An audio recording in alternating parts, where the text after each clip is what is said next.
Hey guys, it's the WalterFootball.com After Dark Show for October 30, 2024. We're going to be doing our Week 9 NFL picks against the spread. So we're going to get into that. Before we do, please hit like, subscribe, comment below, share this video. Visit the link in the description for the merch store. As you can see here, I am wearing one of my shirts. Is the August is Gluttony Month t-shirt. We have a bunch of these. I believe there's still a 20% off sale here.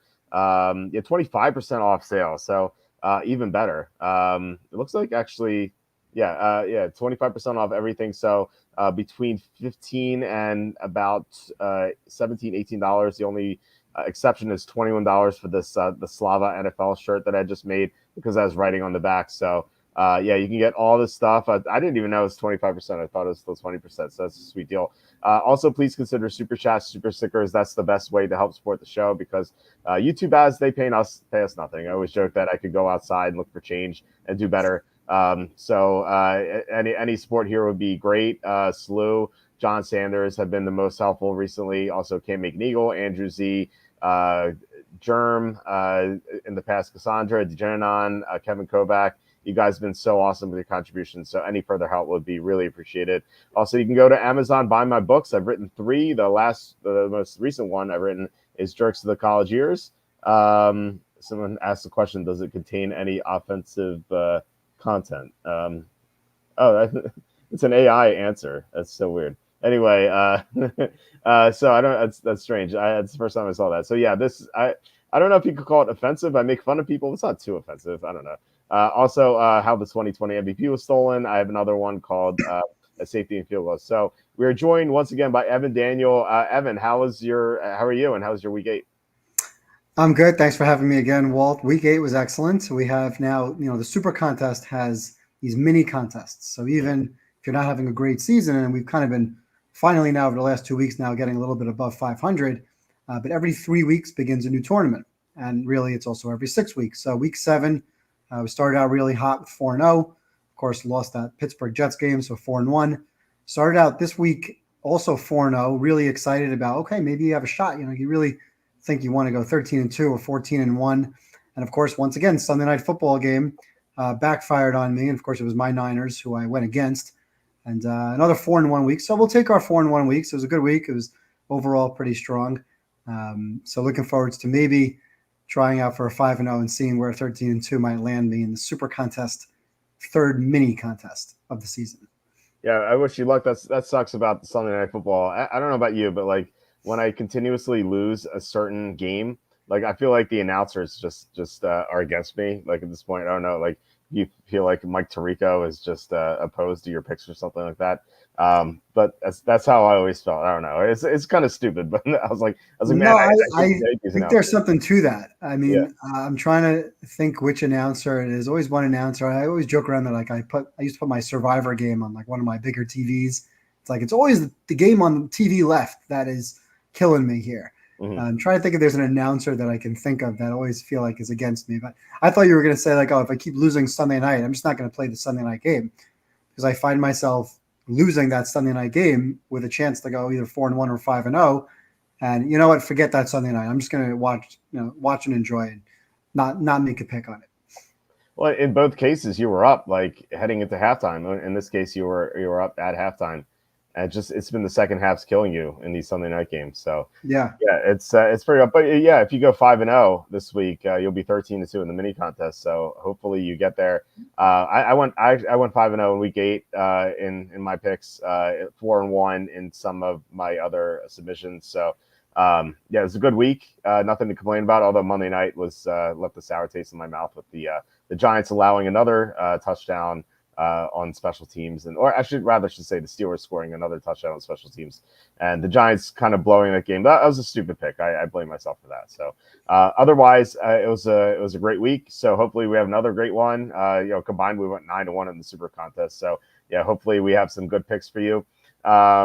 So let's. If I was saying Walt's going to say he loves the Jets this week, so we'll see. The Thursday night game, it is the Texans at the Jets. The Jets are favored by 2 points here. This was it was the pick 'em at one point, and it's risen to 2. I don't quite know why it's going up. I'm not taking the Jets here. I'm actually going to be on Houston. I have issues with the coaching situation with the Jets. Like an interim coach who doesn't have much experience running the show, preparing for his team on a short week like this, just seems like pretty tough. So I think Houston has the advantage in that situation. Then again, Houston's going to be down 2 receivers. Stephon Diggs out for the year. Unfortunately, Nico Collins is going to be out one more game. They still have Tank Dell, but he's not 100%. So against that Jets secondary might be an issue, but the Jets can't stop the run either. So it feels like Joe Mixon should have a good game. On the other hand, Breece Hall should have a good game. So I feel like these teams kind of match up okay against each other. So there could be a decent amount of points. But I think it's going to be a close game. I don't really have a strong lean here. On Thursday, I like to go with the better team. Even though these teams are have just completely different records here. I think that they're pretty close. I think Houston's a little overrated, just given the offensive issues they have with we talked about the play calling in the past, and also now with their receiver injuries. I'm still going to take Houston though, but I don't see myself betting this game. Do you like this one? No, I don't like the game either. I'll probably be on Houston as well, and it's really just because the Jets are a falling knife right now. And you go back to, well, the Jets should have won last week. The Jets should have won the week before. You and I talked about after the Jet game, and I spoke to some of my friends, my Jet fan friends, like, how did the Jets just lose that game? What just happened? They outgained New England. They were moving the ball every time I looked up and saw they're moving the ball. And then ultimately, when you go back and watch the game and really go through the numbers, it comes down to field goals and extra points. So the Jets don't have a kicker. We can talk about matchups all we want. We can think about what Rodgers does, what the vibes look like, dropping passes, not tackling. They can't make an extra point. They can't kick field goals. And this has been another case for 3 straight games. Greg Zuerlein has cost the Jets 3 wins. It's as simple as that. And because they've been losing, all those other issues that you've mentioned have been magnified. The coaching decisions, the burning of timeouts early, the lack of tackling, giving up third downs. They gave up 3rd and 10 to Brissett on the final drive. They gave up 3rd and 9 to Brissett on the final drive. But all these things get magnified because they're not making kicks. So I do think the Jets at some point will win a game and they'll go on a little bit of a streak. Obviously, we played over 7.5 wins a few weeks ago. They lost. It was still 7.5. I said a couple of weeks ago, I didn't think that first game really mattered towards that win total. But now the season's pretty much over. You're 2-6, and you're fighting an uphill battle. I will say, this might be a matchup that's in favor of the Jets. If you think back to last year, these 2 teams played. That was a game where Zach Wilson had over 300 yards passing. Okay, Stroud had one of his worst games. They couldn't move the ball. Maybe there is somewhat of a matchup difference in this game. That game was in the rain, so maybe it was a different situation. But maybe there is something in the matchup that Stroud against this Jets defense is not going to have his best game. But like I said, right now the vibes in the Jets locker room are so low. I don't know where rock bottom is. I keep thinking they've hit it already and they're going to bounce back. So for that reason alone, I'll probably just land on Houston. Certainly wouldn't be surprised the Jets win a game and go on a little bit of a streak now. But I'll wait for the Jets to win a game before I get back on the Jets train. So right now I'm on Houston. No real conviction on the play. But, close game. Don't really know. Houston's certainly the better team, but don't like the short week and wouldn't recommend a pick on either side. Yeah, I'm trying to remember. Something was wrong with Stroud in that game that you referenced, like where he struggled. He may have been down his top 2 receivers or something. Or something happened where he just didn't have all of his offensive pieces, and or he was playing injured. I can't remember what it was exactly. But he was 10 for 23 for 91 yards, and if he was lacking receivers, he's lacking receivers again. Right, exactly. Yeah, at least he's Tank Dell, but like I said, Dell's not healthy. He got hurt earlier in the year, and he also got shot. So this. One other thing is Stroud has been pressured like top 5 in the league. He's taken a lot of sacks. We said this last week. He's taken 20 sacks plus whatever he took last week. He's getting pressure on almost 50% of his dropbacks. And we also talked about the coaching. And I think you just mentioned this. The coaching is a little backwards. I find them running a lot on early downs to set up 3rd and long, which is a problem. And then I find a lot of times, and this was the case last year as well, a lot of times you see a 3rd and 2 or a 3rd and short, and they're throwing the ball downfield instead of utilizing the run game in that situation. So I think their play calling is somewhat a little backwards. That being said, I still think Slowick and D'Amico Ryans are better options than Jeff Ulbrich. But I don't like the game. I don't like Thursday Night Football. wouldn't be surprised. I think this game is 23-20 either way. Somewhere maybe it's 23-20 and Zerline misses a kick, but I wouldn't want to have money on the Jets needing an extra point or needing a field goal. So I would pass for that reason. Yeah, it's kind of crazy that he was supposed to be so automatic and he's just been so bad in those 2 games. So all right, let's get to the next game. Maybe we'll like this a little bit more, although this is a game between 2 horrible teams. The Patriots at the Titans. This line's Titans -3, but there have been some 3.5s that have been popping up.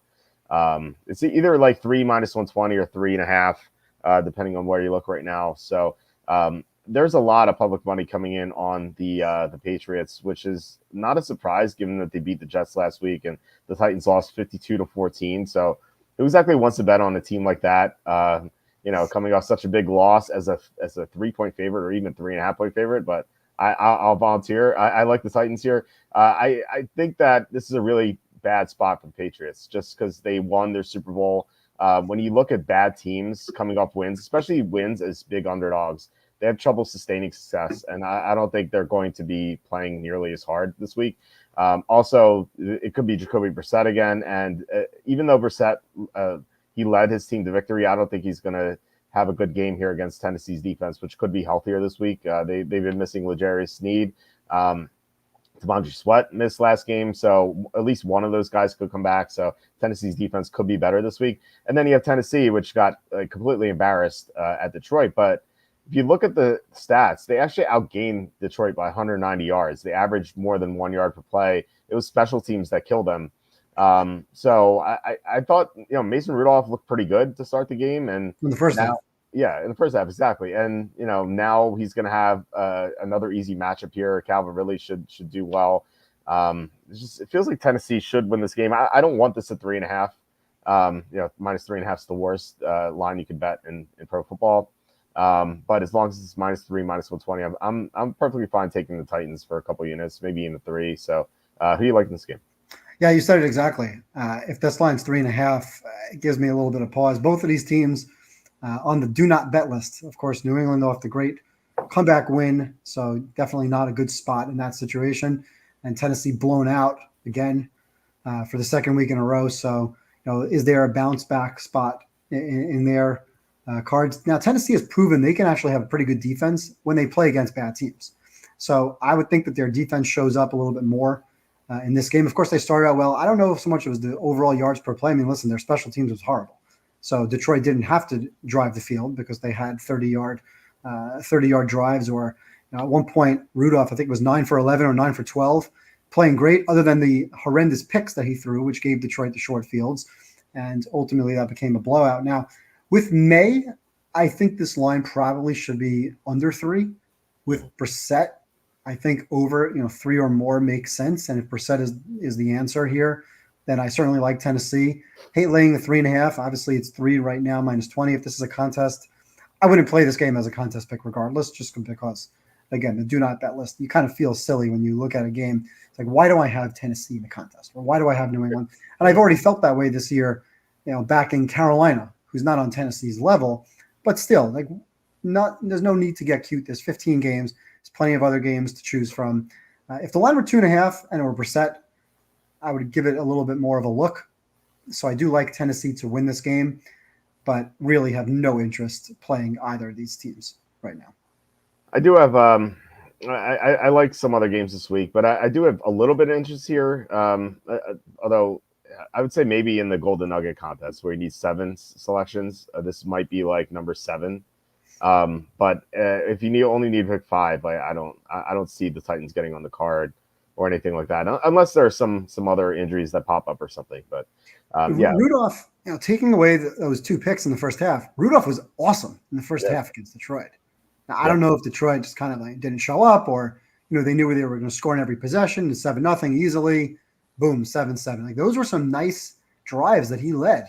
Calvin Ridley's getting the ball downfield, and then he throws the 2 picks that were just awful. But he is definitely a better option than Levis, and I'm not saying he's hit or miss and mostly hit. He's definitely not. But he looked really good other than those 2 picks in that first half. And of course, in the second half, they did nothing. They scored 0 points in a blowout game.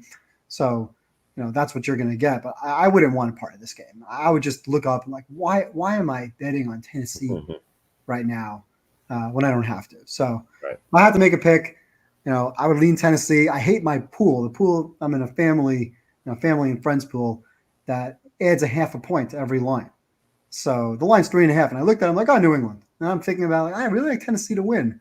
So you see that it's like the line's 3, the pool line is 3.5. I don't know what to take. I'll probably change my mind a few times. I always say like I like the value, getting the free hook, but I really don't want to have Jacoby Brissett on the road in any situation. Yeah, especially after a win like that. Especially after a win, right? Yeah, I would still take Tennessee minus 3.5. I was, like I said, would definitely not bet the minus 3.5, but I do have interest in minus 3. So let's get to the next game, which is the Chargers at the Browns. Here's another bad team that is coming off a win in what was their Super Bowl victory, against the Ravens. Like they really got up for that game. They won, and now what are they? They're 2-6 right now. Like what are they playing for exactly? So I don't think that this team is going to be playing as hard this week against the Chargers. Whereas the Chargers, I think they're very well coached. I think they could come into Cleveland and do pretty well here. I know some people might be concerned that this is an early game at 1 o'clock on the East Coast, but it actually might be favorable for the Chargers because Jim Harbaugh in his career is 7-1 against the spread in these games. The only loss he's had was against the Steelers back in Week 3 of this year when Justin Herbert got hurt and the Chargers were missing a lot of other players. The Browns are banged up now. They lost Jeremiah Owusu-Koramoah, their best linebacker. Is he out, or he just got hurt last game? Well, he left the game on a stretcher, so I assume he's going to be out. I don't know for sure, but we'll see the injury reports. I'd be shocked if he plays after leaving the game on a stretcher, And then Denzel Ward suffered concussion. Is the 6th concussion of his career. So on just 1 week, I doubt he plays given his concussion history. So these two guys are out. Those are two of their best 3 defensive players. And then you have Myles Garrett, obviously, going up against a pair of good tackles in the Chargers. So it feels like the Chargers should be able to play well against the Browns here. I like fading this Cleveland win. The advanced spread, I believe, was the Chargers minus 3.5. Mm-hmm. So this fall in 1.5 points just for Cleveland's win against Baltimore, I don't really buy that. So I like the Chargers here minus 2 quite a bit. I think they might be on my contest card. What do you think about this game? So I hate to disagree here, but I disagree. Now, obviously, we're losing a tremendous amount of line value from the advanced look ahead. I generally hate the spot. We just talked about New England getting a big win in a divisional game and Cleveland, same idea. But I think Jameis Winston really kind of breathed some life into this team. That was a dead team. And now all of a sudden, forget the win. It's not so much that the win is on the card. It's more they played well. Now, they should have lost, let's be fair. Baltimore lost that game. They missed the field goal. They dropped the pass that hit Rashad Bateman in the face. Kyle Hamilton dropped a game-ending interception. So they really should have lost the game, but they played with a little bit more life. And I think now you have defenders kind of dancing on the sidelines. They really played with a little bit more passion moving to Jameis. I don't know if you heard his impassioned pre-game speech, his post-game speech, where he, in the same breath, he thanked God, he thanked his offensive and defensive lines, and he thanked Eminem. Yep. That was just hilarious. It's classic Jameis Winston. So, but I really think that there's some life to that team right now, and I think these two teams are kind of equal. Now, I've been off market on the Chargers the entire season, and I've been playing against the Chargers, so I've actually been winning. Playing last week, we talked about the Cardinals game. I had the Cardinals in that spot where everybody had Chargers are favored on the road. I didn't understand why the Chargers were favored on the road in that spot. So there were a few other games where the Chargers, I just didn't like the numbers and have played against them. So I am not bullish on the Chargers at all. And I think these two teams are somewhat equal. And being Cleveland home, I actually, even though the advance line was so off, I thought Cleveland would be favored. So the minute I saw them as a dog, like, okay, I actually like Cleveland to win this game. Who's their schedule coming up here? Cleveland coming up after the Chargers. They get a bye, and they play New Orleans, so who knows who's back on New Orleans, and they go into a Thursday night game against Pittsburgh. I'm not suggesting they're going to make a playoff run right now, but the AFC, there's going to be some weak teams that make the playoffs. Denver is certainly one of them. We'll talk about Denver later.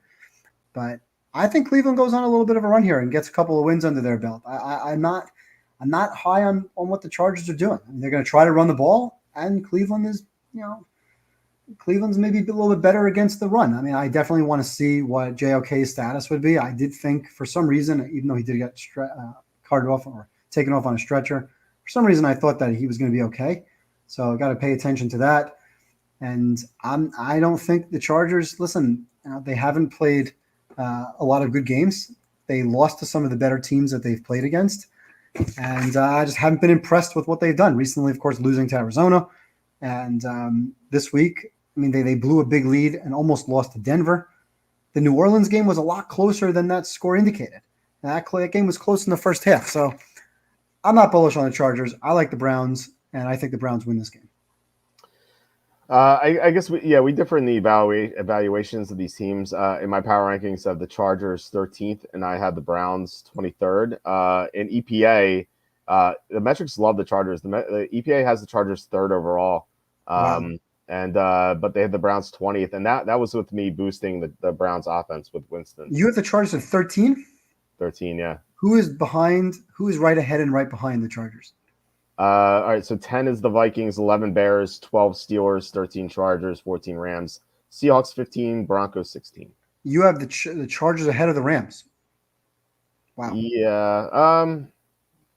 I can see the Rams being ahead. I can see of those teams I mentioned, I think the Rams could be ahead, but so that's where I'm way off market on the Chargers. I have the Chargers and Browns and Bucks 20, 21, 22. I have the Chargers as a slightly below average team. Okay. Interesting. So yeah, again, if I start seeing something out of them that changes that opinion, I'm just looking at their games right now. I mean, like I said, the New Orleans game, they did not play well in that game. That game was very close early. I mean, obviously 26-8 final, but that game was 9-5 at halftime. Mm-hmm. 9-5. Yeah. And they were playing against Spencer Rattler. Like, that's not an NFL quarterback. The Cardinal game, they played it close. They played that one possession close. They want to run the ball. They want to pound clock. So they're playing these close games. The Denver game, they went out to a big lead and, of course, lost. Kansas City, they didn't score in the second half. Pittsburgh, they basically got blown out. I mean, it was 20-10, but they were never in that game. Their really only good win is the Carolina game, which, that's playing against a college team. So that doesn't really count. So I just need to see them play against some better competition, put up some better wins.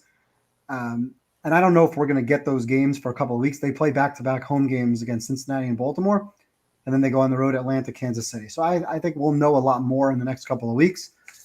But I would be surprised if this weren't a close game. Mm-hmm. So, Jameis, if some of those picks are caught, they're going to lose. But I was surprised Cleveland was a dog. So I'm going to take those 2 points and hope I'm going to get a field goal or less game. Okay. I will say this about the Saints, though. They got a lot of players back from injury last week. So even though it was Spencer Rattler, I thought they'd be more competitive. I was pretty impressed with the Chargers win, even though, like you said, it was 9-5 at halftime. What's the weather like? Ron's asking. It looks like 60 degrees, chance of rain. So I don't know what exactly the chance of rain is. I think looking at the weather. Yeah, that's a very good question. There's actually a lot of early forecasts. There's a lot of rain around the East Coast forecasted for the weekend. Mm-hmm. It's too early right now to look. Rain is not so much an issue as wind. Right. So, be careful when it's going to be raining. There are some quarterbacks that we'll talk about later that are terrible in the rain. But the rain would make this game a lower scoring, more grinded out. We know Harbaugh wants to grind it out anyway, and we know Winston is going to chuck the ball around the field regardless of the weather. So that may lead to some more chances for picks. Or maybe some fumbles. So it's important to really pay attention to that. But Tuesday is way too early. Take a look at the weather on Saturday, not Tuesday. Right. Yeah, Winston in the rain seems pretty problematic. That wouldn't be excited having because I actually highlighted Cleveland as one of my top 5. Okay, I might think twice if rain is really forecasted to be like a downpour. Rain, again, you got to be careful. Wind is different than rain. Wind scares me a lot more than rain does. But if it's like a monsoon rain, then I tend to stay away from those games. Yeah, 51% chance of rain right now. 8 mile-an-hour winds, which is nothing. But yeah, like you said, look at the weather on Saturday, Friday night, Saturday, like not Tuesday. It's just way too early. By the way, you were surprised the Chargers were number 3 in EPA. You want to guess who the number 1 team is? I was shocked by this. EPA. Yes. I'm. I wouldn't expect you to guess this. I don't expect anyone to guess this. The Rams are number 1. The Rams. Okay. The Rams they're 4th in offense, 5th in defense right now. So I like yards per play as a metric that I really pay a lot of attention to. But I have started looking to see kind of where PFF has teams graded. And PFF overall has the Chargers ranked 13th, just like you. Okay. And they have the Rams ranked 25th. But again, that's a season long. Right. It's hard to look at these because some of these really, you really can't. None of the season long stats make any difference for the Rams. Really, it's the last 2 weeks that matter. The team has been hurt. So It's hard to look at season long metrics. You really kind of have to break out, the competition, who's playing who's hurt, situation, etc. So I try not to look as much at some of those number 1, number 2, EPA, PFF, whatever. Yeah, I personally adjust everything. Like for example, when Cooper Kupp and Puka Nacua come back, for offense I only looked at week 8. For defense, I looked at weeks 5 through 8 because they had injuries beforehand. They got their number 1 cornerback back, Darius Williams. So I kind of like select what weeks make the most sense to evaluate the team. That's how I do it. Right. So I always call it adjusted EPA because it's not like the whole season. But you're right. Like you can't look at the whole season because in some cases, in many cases, it doesn't make sense. Right. So we talked briefly about the Saints. They are in the next game. Saints at the Panthers. This line is Saints -7. I think this game's impossible to handicap right now because we don't know who's going to start for either team. For the Saints, could be Derek Carr, but even if he comes back, he may not be healthy coming off the oblique injury. In my pick, I quoted a doctor on Twitter.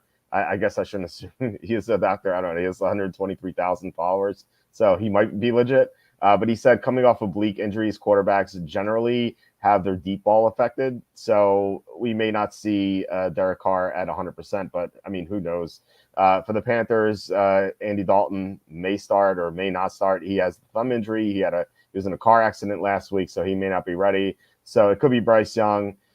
So I don't know what to do with this game. I don't want to back the Panthers no matter what. But at the same time, I don't know if I want to lay 7 on the road with the Saints, especially if they have a backup quarterback.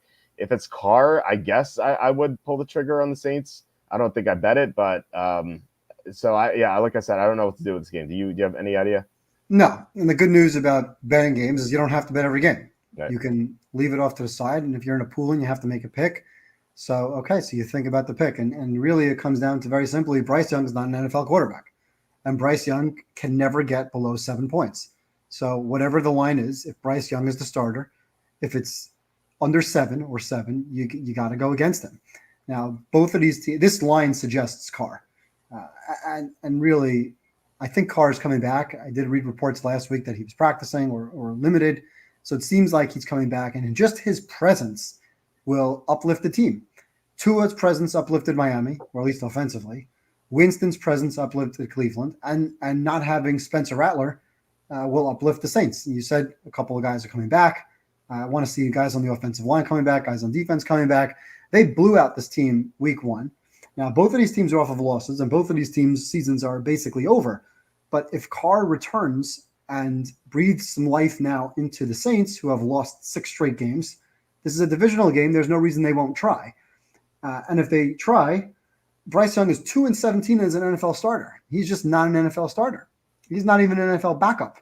So if you have him in the game, and credit to him last week for scoring late. I mean, Denver was certainly trying, and they got a late touchdown. So 28 points in a row, 28-7 became 28-14. But you can't have a spread under 7 for Bryce Young. Their defense is horrible. It's one of the worst defenses we've ever seen. It's given up the most points in the Super Bowl era through this many games. Every single game they play, they get blown out. They lose by double digits. I mean, losing by 10 or 14 is considered a quality performance for them when they're typically losing by 20 to 30. So the way I handicap this is Bryce Young, other side.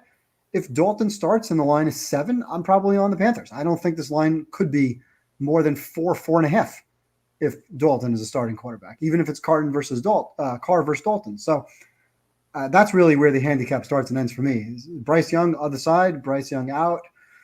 Think about it. Maybe you take the points. With Dalton in the game, I'd probably take the points because the computer metric tells me that 4.5 to 6.5 is probably a good place to be. But Bryce Young, no thanks. There's no amount of points that I would take Carolina with any real money that meant something to me. I would not take any amount of points. You give me 35.5, and I'm still not putting money on Bryce Young. No, seriously. I mean, what they lose to Washington, like 40-7, and then you can't. There's not enough points in the game to give this guy. He's just not an NFL quarterback. He's 5'10". He's 180 pounds. He can't see over the line of scrimmage and doesn't have the arm strength to throw the outside. So what's he doing? So he's either handing the ball off to Hubbard against a loaded box, or he's running for his life and trying to make a bubble screen somewhere. But there's no way I'm taking any amount of points on Bryce Young. And he'll be out of the league in a couple of weeks. And I just can't imagine he continues to start the way he's performed. And I see nothing that tells me this will turn around. Yeah, put him on the Edmonton Eskimos. Maybe they'll score more than 1 point in overtime. No, the Edmonton Eskimos, CFL, that was the game of the year. For anybody who doesn't know, this game of the year, Edmonton opened +1.5, and we got word. This really sounds terrible that we're betting on CFL, but we got word that they were going to pretty much the other team. I don't even remember who they played. Was going to bench the entire Argonauts. Toronto. Okay, there you go. The Argonauts. Just a classic situation of a team resting players. So that line moved from +1.5 to -4.5. So now I have one side +1.5 and one side +4.5. And of course, you get a nice middle. Of course, there's no way to watch this Toronto sports network anywhere. So I'm like refreshing my game tracker. And they won by 1 on a walk-off punt. Was it a punt or a missed field goal? I think it was a punt. It was a walk-off punt. Don't ask. Don't have to talk about this anymore. But yeah, I'd rather you'll see Bryce Young should play on the Edmonton Elks, and that might be exciting for him. Well, I had -1, so I had -1.5, so it didn't work out. Well, late to the window. I was like 10 seconds late because I saw the text and I was like, I raced to my computer. My apologies. I had to bet it first before I sent out the texts to some of my friends and people who want to bet. And in the process of sending out that text, that line moved about 5.5 points. So you were on the early side of that information. Yeah. Let's skip Canadian Football League here. No, I signed in to Caesars. It was -1. I was going to bet it, then it automatically went to 2, and I was like, oh crap. So I did get -1. I have to bet in GM. So my apologies for moving the Canadian Football League markets. The punt, a rouge. Yeah, it was a rouge. Yes, that's correct. It's called a rouge. That is right. I don't know. We'll talk about CFL another day. Another time. You shouldn't be able to win on a punt in overtime. It's too silly. Anyway, let's get to the next game. The Dolphins at the Bills. Bills are favored by 6 here. I did see some 6.5 once upon a time. I guess it's still 6, but so I don't see myself backing the Dolphins. I know that they are obviously better with Tua back because Mike McDaniel can actually coach again and get the ball to his best players. So that's quite the concept. He doesn't give Alec Ingold as many touches as Tyreek Hill and Jalen Waddle combined, but this has been a lopsided divisional rivalry. Like the Bills have just dominated the Dolphins.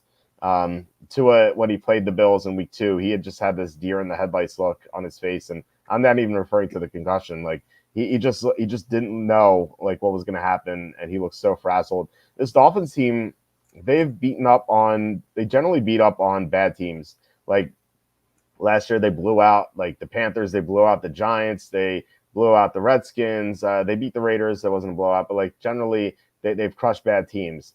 But against good teams, they find ways to lose. And I think they will lose this game. Now, will they cover? Maybe they get a backdoor cover. That's why like I'm a little concerned about this game, especially given that the Bills already beat the Dolphins. But I do think that Buffalo matches up well against Miami. So I like the Bills -6 a little bit. So where do you say on the game? I like the Bills a lot. Okay. And we talked about this a few weeks ago. Josh Allen, now, since we talked about it, he was 51 out of 71. Now he's 53 out of 73 in career wins by 7 or more points. Josh Allen is a bully, and that's what the Bills do. They beat up on bad teams, and Miami, to me, is considered a bad team. Forget what happened in the middle 4 or 5 weeks. Tua should have lost to Jacksonville week 1 if Etienne doesn't fumble on the goal line.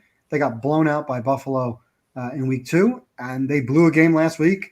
Now, Tua came in again, life to Miami's offense.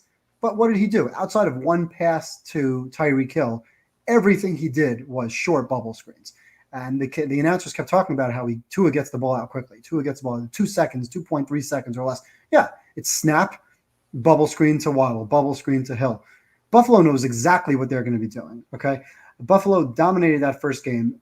Tua is now 0-7 straight up and 1-6 against the spread against Josh Allen in his career.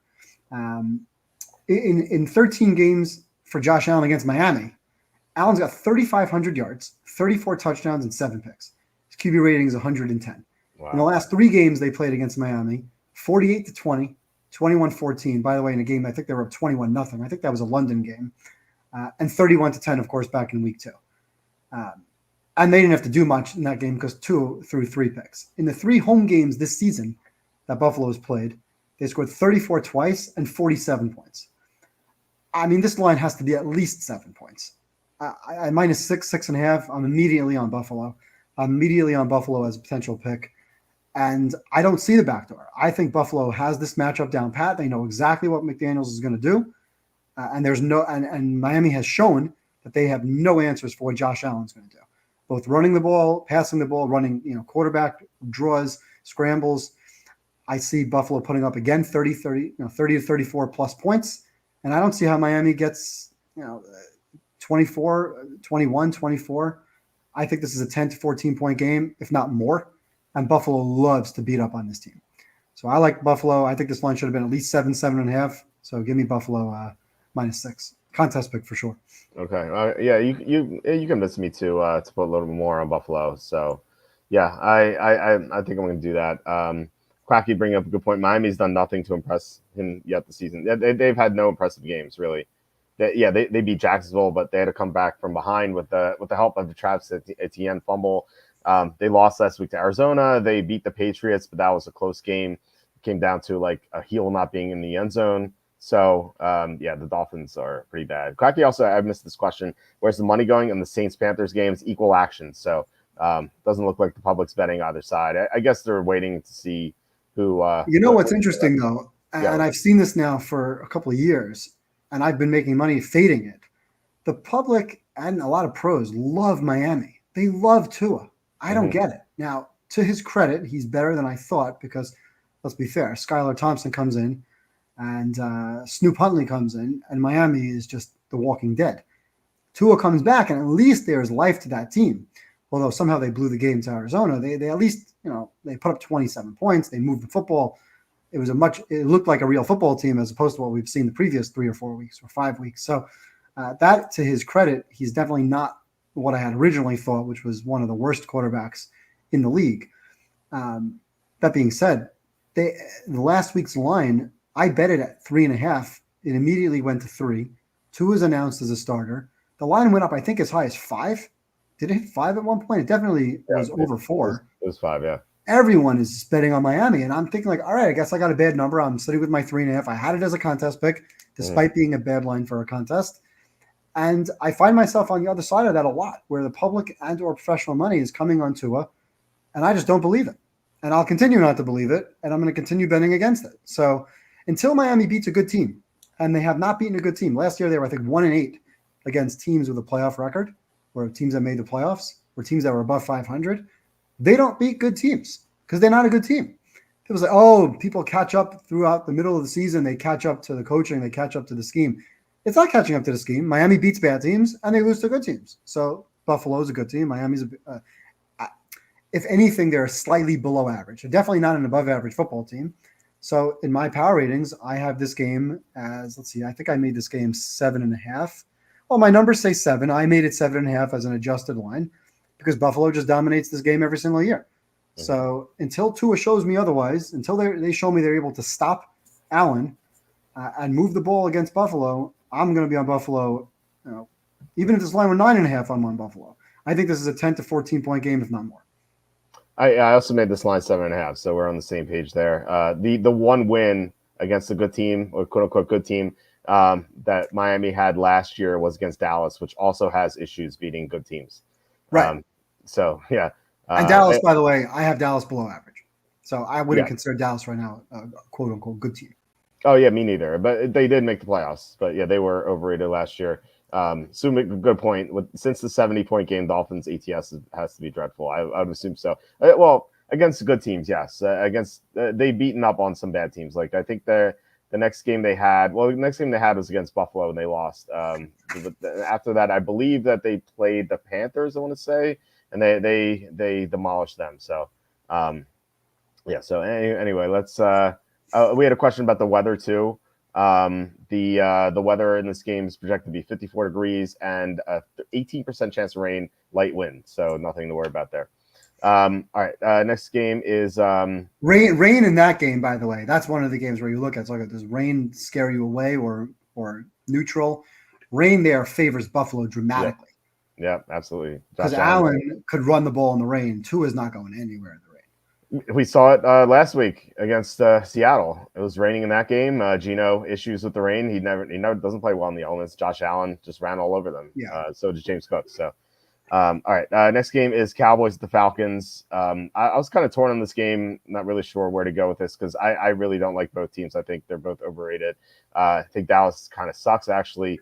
Micah Parsons may be back this week. He was talking about being back last week. He didn't play, but I assume he's going to be back this week. And given that he waited, I think he might be close to 100%. And, we might see him dominate this game kind of like TJ Watt did in week 1. Whereas like the Falcons generally protect Kirk Cousins well, unless they're going against these elite edge rushers, and Watt dominated Jake Matthews. I think that Parsons could do the same. But I really don't trust Dallas otherwise because like their offensive line sucks. They have cluster injuries at cornerback. Outside of CeeDee Lamb and Jake Ferguson, they don't really have anything in the passing game, and they have no running game.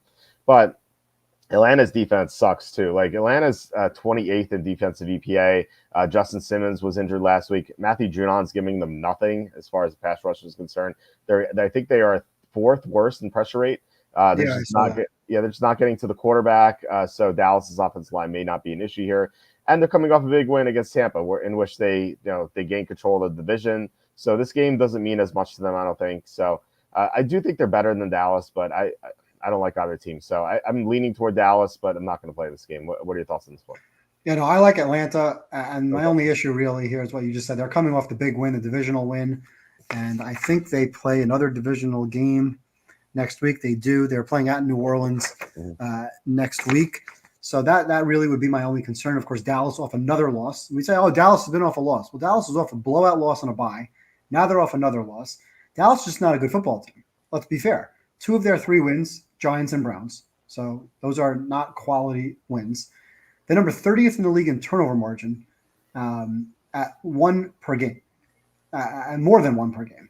Red zone continues to be a major issue for Dallas, probably because they can't run the football. And also, if you saw, I think it was yesterday or maybe today, Jerry Jones came out and said he doesn't want Dak running the ball. Dak needs to run the ball, especially in the red zone. He's a threat. If you go into that tight zone area, they can't run the ball at all. Zeke's done. Zeke needs to retire. Dalvin Cook, they just brought him off the street. That's not the answer. If Dak's not going to run, they're going to continue to fail in the red zone. I looked up their stats here. They're 31st in red zone offense at 42%. Only team that's worse than 42% are the Giants at 36%. For context, the NFL average is 56%. They're also last in the league in red zone defense, giving up 74% touchdowns to the opposition. And they're worse than number 31 Carolina.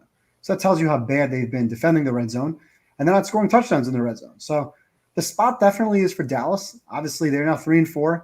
They need this game to stay in playoff contention. 3-5 is they're not going to get in. The NFC, unlike the AFC, 10 wins might not be good enough to make the playoffs. You have a lot of teams that are going to be in that 10-11 win range between the NFC North and, of course, with Philly and Washington piling up some wins. That at 3-5, Dallas season's probably over. So definitely spot for Dallas here. And Atlanta plays these weird close games where they somehow find their way getting lucky. It's one of the Tampa Bays they got lucky. They got lucky against Philly, of course. They got unlucky against Kansas City, but they were certainly in that game. So is it a letdown spot? Is it a sandwich spot? I don't know. But at under 3, I would lean to Atlanta. They're the better team, and they're at home. And I'm assuming that Parsons plays, by the way. If Parsons doesn't play, this line should be more than a field goal. If Parsons plays, 2.5, I think, is a fair line. 3 may give me some pause, but at 2.5, I highlighted this game as a potential contest pick. Okay, interesting. Yeah, I've no opinion on this one, so I definitely listen to you about this because it's no conviction here. But these next 2 games I like a lot. I'm kind of curious to see where you fall in this one. I have a feeling that you're going to be on the opposite side because we've disagreed about the Ravens. Now, obviously, the Ravens are a really good team. Their offense is amazing. Assuming they can run the ball. If they can't run the ball, they have issues pass protecting. Outside of Ronnie Stanley, Tyler Linderbaum, their offensive line's not good at all. I'm curious if you give the one reason why I'm going to agree with you on both of these games, but I'm going to let you continue. Sorry for interrupting. Okay. All right. Okay. We'll see. All right. So the defense is the issue for the Ravens. They can't defend the pass at all. And Bo Nix has gotten better. Cortland Sutton had a great game last week. Now everyone has a great game against Carolina, but 100 receiving yards off the donut against the Saints. You know, I like him in this matchup. So it's like one reason why I feel like Denver should be able to move the ball. And you know, in any case, like even if they're down big, I think backdoor is a possibility. They would have backdoored the same spread against the Chargers. Now you can say the Ravens are better than the Chargers, plus they're in Baltimore. So I know it's a different situation, but we've seen Bo Nix put up some points. He did that in week 1 as well in Seattle, getting the game close. So this guy does have the potential for fourth quarter garbage time. And so the spread of 9, you know, he could get there. So that's one reason. The other reason is that we have the Thursday night game coming up.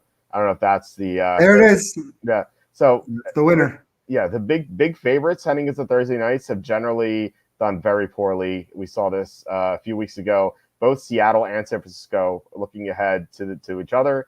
They lose to the Giants and the Cardinals outright at home. A week later, the Rams play against the Raiders. They nearly lose. The Raiders without Jacoby Myers, by the way. And the Rams, they win 20-15, but they score no points offensively. They only scored points off of Minshew's turnovers. Last week, the Texans almost lose to the Colts heading into Thursday night. This is just a terrible spot for these Jets. The Jets lost to New England. Yes, exactly. The Jets heading into Thursday lost to the Patriots. Yeah, this happens all the time. There's such a bad history. These teams, big favorites heading into Thursday. And it's a rivalry game, Baltimore against Cincinnati. So that game means a lot more to Baltimore than this one does. And I think this is a big game for Denver. They even talked about it. They even said, oh, we can't look ahead to Baltimore. Like Sean Payton was talking about that. He's like, we can't look ahead to Baltimore. So like they clearly like view this game as kind of like a litmus test to see how good they are. And then my spreads for this are way off. Now, you could argue that it's because I rate Denver too high or I rate Baltimore a little bit lower. But my line for this game is Baltimore -5. But EPA has Baltimore at -2. The metrics hate the Ravens just because the Ravens are crazy. 20. The Ravens are 23rd in defense according to EPA. So that's why they rate them so low. EPA wise, overall, where are the Ravens? They are the 11th best team in the NFL EPA wise. So I don't necessarily agree with that, but that's what the metrics say. So I think that Ravens -5, 5.5, maybe 6. I think that's what the line probably should be. We're getting +9. I love Denver in the spot. Denver is one of my top picks of the week. So what do you have to say about this one? Yeah. So the winner really is the spot, and that's teaser alert to the next game. The same thing. Cincinnati and Baltimore playing each other Thursday night. So there's major look ahead implications to that. The only issue with both of those is really the spot coming off of last week's losses, right? So I do like Denver. I think I highlighted Denver, and looking ahead, I highlighted the Raiders just because of the situation. And this is why weeks ago I played the Giants, even with a bad line, even without Neighbors in that game against Seattle, because Seattle was looking ahead to the Niners. So that Thursday look ahead really trumps all the matchups. But let's look at the matchups for half a second. With Baltimore off of a really tough loss, in which I said before, they should have won. They shot themselves in that foot 3 different times, or probably more than that, but the drop pass to Rashad Bateman that hit him in the face, the Tucker missed field goal that would have tied the game earlier instead of continuously be trailing, and of course the Kyle Hamilton drop, which was an easy pick, just in his hands. He bobbled it a couple of times. And Denver off of an easy win. So Baltimore, you said it, Nate Wiggins, Humphrey being out, or maybe they're back, maybe they're not. Still major issues in the secondary. That's been a big problem. Baltimore now has that was their 8th loss in the last 3 years, where they blew a game leading in the last 2 minutes. That's leading the NFL. 8th loss with that team, which you would not think is a team that's going to blow leads given their ability to run the football. But that's been the case. 8 losses. We've seen Denver fight, like you mentioned, so no reason for them to stop fighting, even if they're down 21, like they were down 23-0 against the Chargers. They're certainly going to continue to fight. We saw Tampa Bay fight. I didn't want to step in front of that 2 weeks ago. I was on Baltimore, even laying the points on the road. But the look-aheads are just too much for me. Now, taking the look-ahead out, I would have liked Baltimore in this game because I look at this game similar to the Washington game a couple of weeks ago where I was on Washington. They ended up getting in that they pushed the back door, down by 10, losing by 7. And Washington, to me, is a far superior team to Denver. So I think all else being considered, if this were not a look-ahead spot and Baltimore is off of a loss, I would have told you that Baltimore was going to run away with this game. I don't think Denver plus 9.5 would have been a fair line. But with the look-ahead spot, even coming off of a loss, I think Baltimore takes care of business. I think they win the game. If they're behind, they're going to come back and win. If they're ahead, I certainly see the back door being open because at that point, it's, mine's on Cincinnati. On to Cincinnati, as Belichick would say. So I do like Denver. I highlighted Denver really just because that powerful Thursday night matchup in the division is just too much to overcome. Yeah, Grits is saying Lamar is the big favorite, doesn't cover as much. I looked it up. In the past 4 years, Lamar Jackson as a favorite of more than a touchdown is 2-10 against the spread. So okay. not good at all. So it's a good spot to take Denver for several reasons. Baltimore, that's interesting because Baltimore is great when they play good teams in like those tight lines, those -2.5, 3.5 lines. Yep. They're fantastic in those spots. They blow teams out. I mean, last year they blew out San Francisco. They blew out Detroit. So Buffalo earlier this year, they blew out Buffalo. I believe that was a night game. So they tend to kill the good teams. And against the bad teams, like the Raiders, they're up by 10. Oh, okay, whatever. We're up by 10. We're on to the next game. And all of a sudden they find themselves behind. It's like, I can't believe it. We're behind. And then, guys get tight. I don't think Deontay Johnson's that good of a receiver. Obviously, they traded for Deontay Johnson today. But he's certainly better than Rashad Bateman. I expect him to be able to catch a pass that would otherwise hit him in the face. So we'll see. And like I said, Tucker hasn't looked good this year. And Kyle Hamilton should have caught that ball last week. They should have gone away with the win. But they're a game behind Pittsburgh. They need the game. I expect them to win.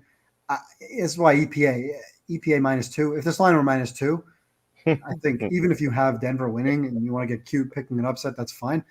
But if this line were 2, this line couldn't be 2 because there'd be way too much crazy amount of money on Baltimore at -2. So I don't know where EPA comes with that line. My line was 9.5. Actually, I'm sorry. My line was 10.5 because I have Baltimore still rated as the number 1 team, even though I know we disagree on that. Maybe they're a top 3 or 4. And I think Denver right now is very overrated. They're 5-3. And I said to you the other night, it's time to take Denver under wins. They've gotten very lucky. They've played bad teams. The schedule has been great. The only thing giving me pause on the Denver under is that Denver plays Kansas City week 18. And the Vegas line now is not necessarily pricing that game into a win. And I would be shocked if Kansas City hadn't already locked up the 1 seed by that game.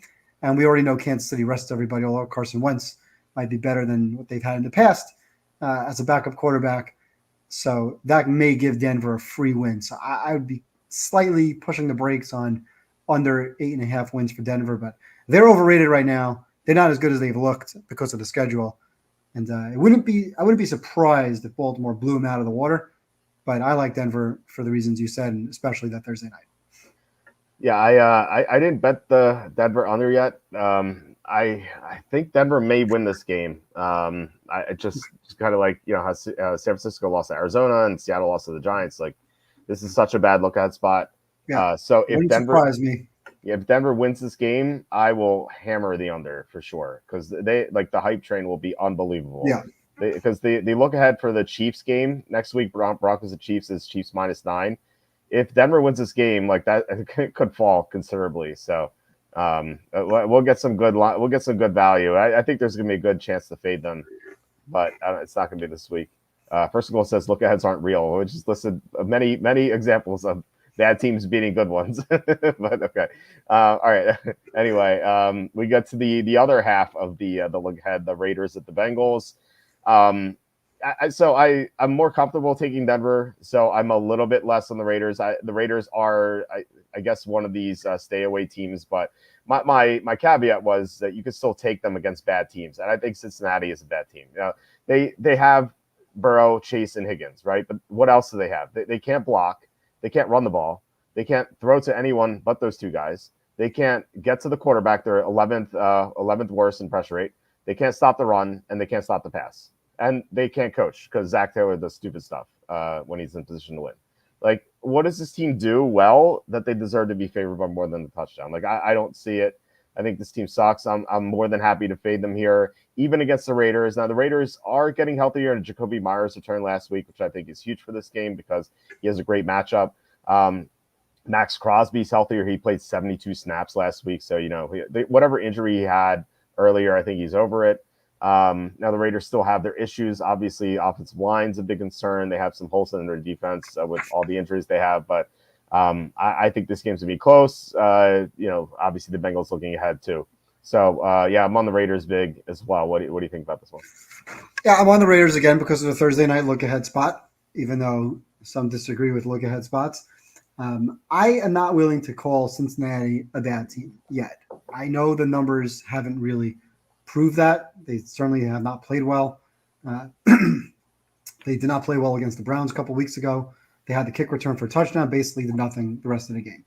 They had a 47-yard Burrow touchdown run against the Giants, and otherwise pretty much did nothing the rest of that game. So they certainly have not looked good. Last week, the beginning of the game, they looked great, but they were 10 for 13 last week on third down. That's unsustainable. That's luck. That's a lot of, and it didn't work out for them the latter part of the game where they got, ran out of their own building. 4.8 yards per play last game. They have no run game whatsoever.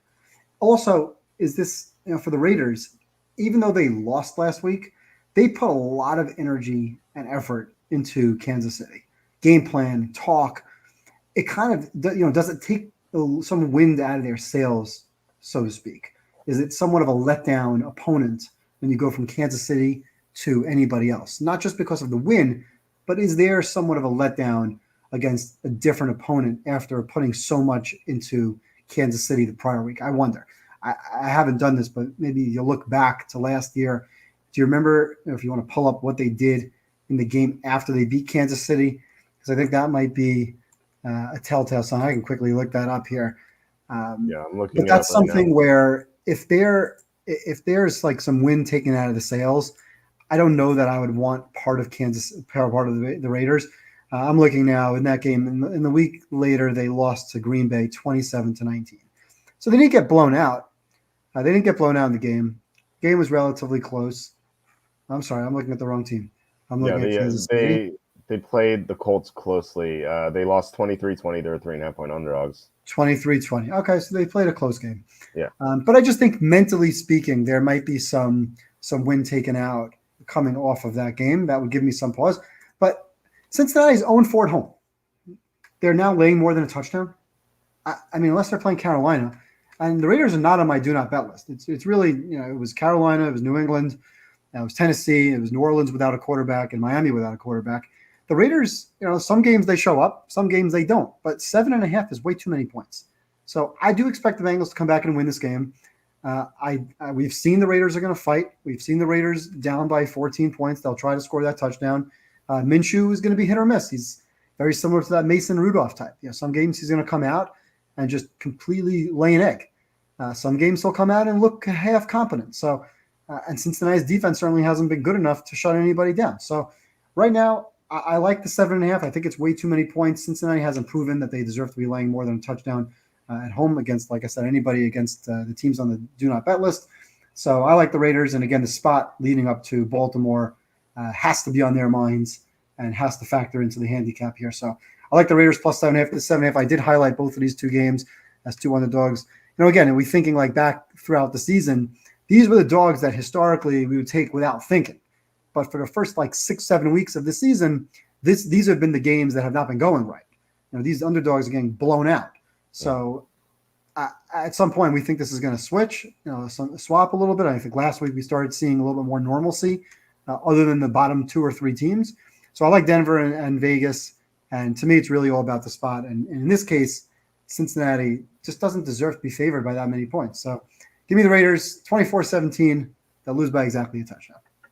And the Raiders have fought hard the past couple of weeks. They got the backdoor against the Rams, then they got the backdoor against the Chiefs. Unfortunately, this is the only big play we lost on Sunday was Chiefs minus 7.5, whatever they were, Chiefs minus 9. We lost that one, but luckily it wasn't on either of my cards for the Super Contest or Circa.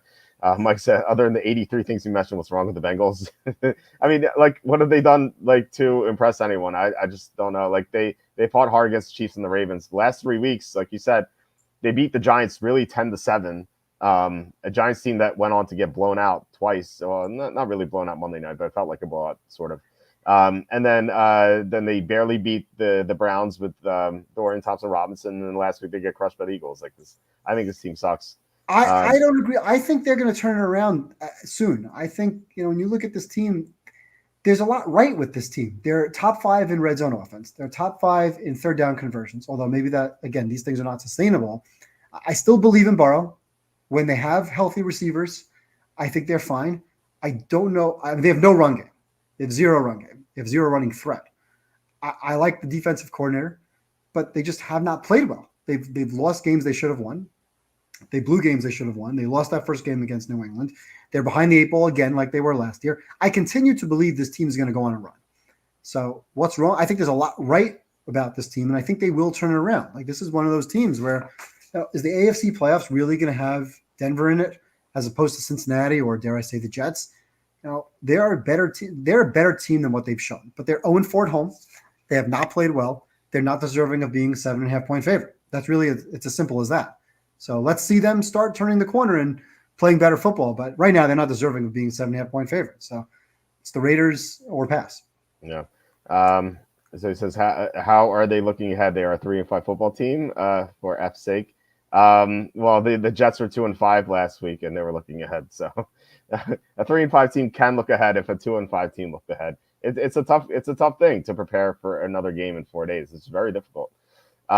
All right, so let's get to the next game. And by the way, I hope you're right about the Bengals, because I did bet them to win the Super Bowl a couple weeks ago. By the way, talk about looking ahead. There are coaching decisions that are made in these games, whether it's personnel decisions or play calling, when they're not going to give away certain things for the following week, especially when you have a lead. So if Cincinnati has a lead in this game, they're not, credit to Detroit running some of the crazy plays against Dallas a few weeks ago. They should have kept some of those plays in their bag. That end around to Penei Sewell is beautiful. That's great football. Save that for a game where it really matters in a divisional game. Save it for Thanksgiving. Save it for something creative later down the road. But a team like Cincinnati, Baltimore, they're not looking to do those types of things. They're looking to win the game, get out, and go on to the next one. They'll save the creativity, save the personality. You saw the Rams a couple of weeks ago. They didn't play Cooper Kupp on Sunday. They played him on Thursday. Right? There are personnel decisions that get made. Guys who might be banged up and questionable may play or not play. Let's let him go against the Raiders, or let him sit against the Raiders, whoever it may be. I'm not using anybody as a specific example, but there are personnel and there are coaching decisions made in these games with the next game in mind. Christian McCaffrey didn't play last week because they're going into a bye, and he's going to play the week after. So there are decisions that are made given the situation and the spot, regardless of the record in a lot of cases. Yeah, I do wonder if Ben Johnson, given that we see these plays every week, I wonder if he has like 500 of these. He's got it. He's got it. That's why it's so much fun to watch. Yeah, it's so great. So you're comparing the Bengals to the Jets. Yes, they're both. They're both better than what they've shown, and they're both underachieving teams. Yes, I agree. All right, last of the early games, we have the Redskins and Giants. Tom asking or saying what the honk is this line? Washington Hockey Club is -3.5. I guess this is tripping up a lot of people because Washington has been so impressive. They won the Hail Mary, but their lines have been so skewed all year. Like, we've been saying that the entire season. We're like, wait, why is this line so off for Washington? I don't think this is anything new. maybe we don't remember it because like last week we just assumed Jaden Daniels was going to be out. Everyone assumed that, and then he played at the last second, and so they were still only 1.5 point favorites against Chicago, which is like, based on public perception, you'd think it'd be higher, and it ended up being the correct line. But I do like Washington here. The Giants, I feel like, are one of these avoid teams. Like their defense looks so bad against Pittsburgh. I at least thought their defense was going to be good because they have Brian Burns, they have Dexter Lawrence, they have some other pass rushers, but they have a lot of holes in their defense. They can't stop the run at all.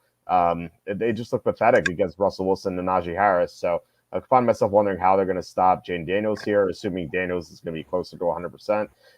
Now, my only worry is like how is Washington going to recover from the Hail Mary? Yep. So I did this research. So it's a small sample size. Since 2002, there have been 5 Hail Mary victories: 2020 Cardinals, 2015 Packers, 2012 Seahawks, 2010 Jaguars, and 2002 Browns. Those 5 teams are 2-3 against the spread the following week. Actually, it should note that like Green Bay had a mini bye because that was on a Thursday. So the Green Bay is one of the teams that covered. I don't know if you can glean anything from that. Like even if it was like 5-0 or 0-5, you wouldn't know for sure. But 2-3. I don't know if that says anything. So I'm looking to bet Washington here. Now I just think this line is just off because the sportsbooks, for whatever reason, they're not pricing Washington correctly. So what do you think about this one? Yeah, I've been saying that all year, or not all year, at least started maybe in like week 3. And we certainly wasn't saying this before the season started, that they've been pricing Washington off, but we've been continuously betting Washington, picking Washington, and we've been winning with Washington. So now again, Giants are on a short week off a loss. Guys are fighting. Guys are yelling. It looked like Daniel Jones was pretty pissed off after a couple of those plays on the sidelines. And like you said, Washington's out flying high. So I don't really know how to price that in. So let's just leave that out. Obviously, it makes it a little bit tougher. How do they prepare? Do they celebrate? Do they spend extra time celebrating? But let's look at matchup. Washington's number 3 yards per play offense, tied with Detroit, which is pretty impressive. They're the number 2 rushing team by yards per carry, which is only behind Baltimore. And then number 5 passing. So they're really across the board, rushing, passing. They're number 4 on third down, which we keep saying is not sustainable. They've been great on fourth down. They've been great on third down. Now they're only 24th in the red zone, which became an issue last week where they were kicking field goals instead of touchdowns. And of course, that was a major issue where they kicked 7 field goals in week 2 against these Giants. So that's the only thing that I would say is a knock on their offense, is their red zone offense. But let's see, maybe that's something not so much correctable, but maybe that's a regression to the mean across the board. Maybe they're not as good on third down, but certainly better in the red zone. What we do know is that they're moving the ball pretty much at will, and I don't buy the Giants as a defense. I mean, they made Russell Wilson played great the other night, but they made Russell Wilson look unbelievable. The Giants are generally one of the worst defenses, including they're the last in the league against the rush. That's not a good recipe here as Washington continues to improve. So, I mean, Washington just put up excellent, almost 7 yards per play against Cleveland's defense, and the Giants gave up almost 7 yards per play against Pittsburgh's offense, which, again, those two don't really jive together. So I think Washington moves the ball at will. I think they'll score at will. I think they'll put up high 20s in this game, and I don't trust Daniel Jones. I mean, what do the Giants do at home? The Giants don't win football games at home. Daniel Jones doesn't throw touchdown passes at MetLife. They did just rush the ball well, but Tracy's now in concussion protocol, and Singletary has been awful. I mean, he looks like Zeke Elliott out there. He's just not an NFL running back. They have no run game without Tracy. I mean, you look at the revenge factor. The Giants probably would have won the first game if they had a kicker, but I think Washington has improved dramatically week over week. I love Washington in this spot. I think, aside from the fact that they're coming off the Hail Mary, they're now 6-2 against the spread. Giants are 2-6 against the spread. Giants are 0-4 at home. If this line's anything under 4.5, 4.5, I would have made this line 4.5 at minimum. So I was kind of surprised to see 3.5. I actually saw a 3 on the look ahead. I thought about betting this last week, but didn't. And 3.5, again, another game that I highlighted as a potential contest pick. Yeah, not only has Washington got better since week 2, the Giants have gotten worse because they lost Andrew Thomas. So, the Thomas loss has been so huge for them because at least they could block with him, but they can't block anymore. And Washington is, I believe, they're 7th in pressure rate, so they should be able to get to Daniel Jones quite a bit. There's also value in the spread because the Giants have no home field advantage. I give them a 0. there's a bunch of teams now that I'm giving zeros to, not just the Chargers. The Giants have no home field advantage. Like I said, 0-4 at home. And I think the one thing that caused me pause maybe a week ago on the look ahead was Jaden Daniels. And he's another week removed from the injury. He certainly played fine. He certainly was able to throw the ball deep. I think Romo at the end of that game, as these plays are happening, Romo correctly assumed that they were going to quickly throw like a 6-7 yard or maybe 10-yard pattern to get a little bit closer. He actually made a comment late in that game like maybe they'll put in Mariota to throw the Hail Mary. Yeah, I know. Like, come on, Romo. I love Romo. He's great. But that was a pretty dumb comment. So if Daniel's able to cork the ball about 65 yards, 64 yards in there, he's just fine. And he's another week removed. He's running around. Giants not going to be able to stop them, and the Giants not going to be able to put up points with them. So I like Washington. This is similar to that Arizona game. I could see Washington running away with this game, like a 31-14 type. I like, well, I'm going to continue betting this team. I said a few weeks ago, we have over 8.5 wins. The line's now 10.5. Like, we'll get 8.5. We'll get up to 10.5, bet the under. I don't want to bet the under. I think this team can continue winning football games. They have an easy schedule coming up. They play more winnable games where they're going to be favored. I believe they'll be favored against Pittsburgh in a couple of weeks. I think they'll be favored against Dallas and Tennessee. So I see no reason now to try to hit that middle. I'm going to continue riding them. Why not? And they've shown well, and like you said, and like I've said, they continue to really improve, and they've been fun to watch. So hopefully we keep it rolling with Washington. What was the worst late game comment? The Romo one where he talked about Mariota, or the famous John Madden one in the Super Bowl 36 when the Patriots had the ball against the Rams, and John is like, I think I'd play for overtime here, and then Brady drives down and wins the Super Bowl for the first time for the Patriots. I don't remember Madden making that comment. Oh, you have to listen to that one. It's great. It's like there's like 50 seconds left. He's like, John's like, Madden's like, I would play for overtime here, and then the rest is history. So that was incredible. We had one comment here. Tim Couch on the Browns. Yeah, that was Tim Couch to Morgan. I can't remember his first name. That was a good Browns team in 2002. Very rare for Browns to be a good team, but that was the case that year.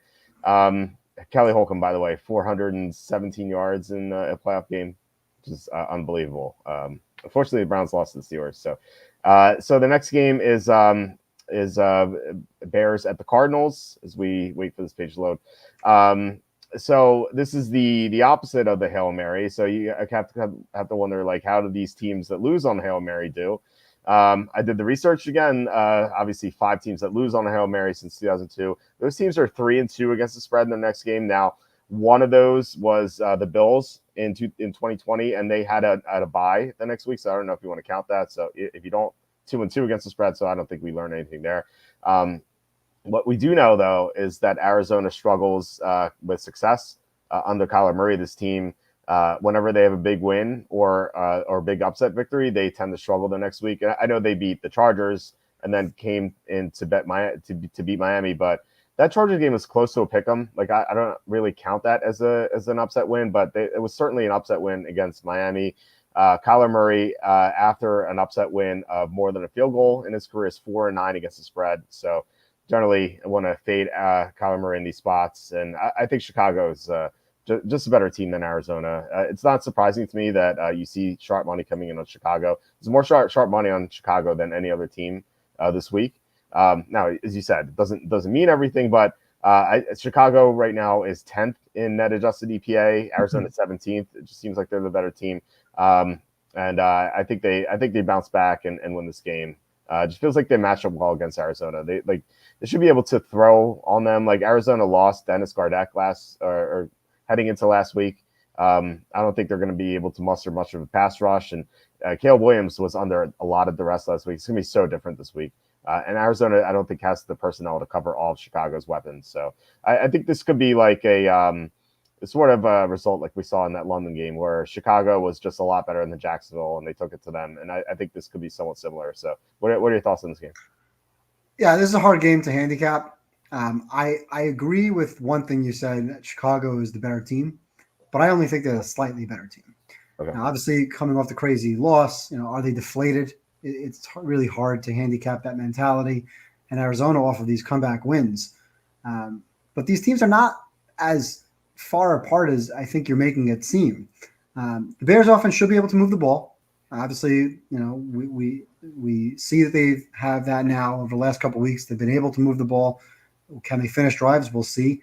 And Arizona's defense certainly has not been up to the task. Arizona's kind of been playing fire lately in the last couple of games. In the last 5 games, I'm looking at Arizona's schedule here. 5 games, they got blown out twice. And in the 3 wins, you could argue they all should have been losses. Not could have been, but should have been losses. Obviously, they came back and beat the Niners. It was a 1-point game. They have a 2-point game and another 1-point game.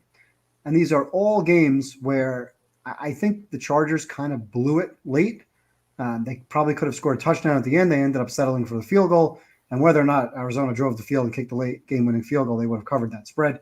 And similarly this week, once it was a 2-point game, even if Arizona doesn't win the game, they're still covering the number. So you can argue that Miami kind of gave that game away. There was a snap that went over to his head. It really led to Arizona having a real chance. But let's give them credit because they are finding ways to win some of these games. Now, if they lost these games and they're 1-7 instead of 4-4, where's this line? It's probably not a pick 'em, but they are finding ways to stay close and win close games. Now, the Bears are kind of finding ways to lose some of these games. Before they came back last week, and obviously once they took a lead, they definitely should have won.